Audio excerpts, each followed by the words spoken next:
के अंदर इसमें हम क्या करते हैं, सबसे पहले टीम को फॉर्म करते हैं, बिल्ड करते हैं, ठीक है ना। 2 लोग हैं, 4 लोग, 5 लोग आगे, अब वो आहिस्ता आहिस्ता उनकी आइस ब्रेकिंग कर रहे हैं, ठीक है ना। आइस ब्रेकिंग का मतलब है इंटरेक्शन हो रहा है, सलाम अलैकुम, हेलो हाय वगैरह वगैरह, ठीक है।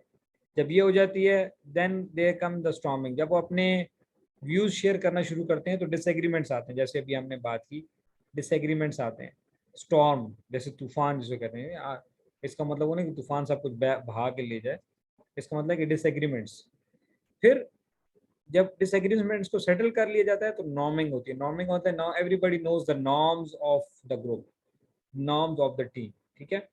कि जी ये टाइमिंग होगी, ये ड्रेस कोड होगा, ये बंदा ये काम करेगा, ये बंदा ये काम करेगा, इस तरह की लैंग्वेज यूज होगी वगैरह वगैरह वगैरह, ठीक है।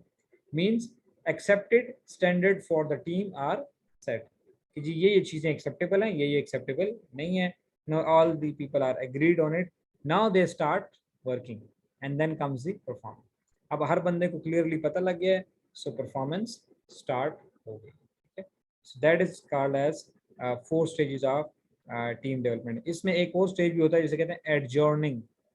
तो एडजॉर्निंग का मतलब है कि जब टीम का गोल पूरा कर लेती है, सक्सेसफुली गोल एकम्प्लिश कर लेती है, पर्पस पूरा हो जाता है, तो टीम ख़त्म कर दी जाती है, इसको कहते हैं एडजॉर्निंग। सो टीम हमेशा एक सर्टन पर्पस और एक सर्टन टाइम के लिए होती है, फॉर एवर के लिए नहीं होती, क्योंकि वक्त के साथ साथ चीज़ें होती रहती हैं और हम अपने मामलात को आगे लेके चलते रहते हैं, ठीक है।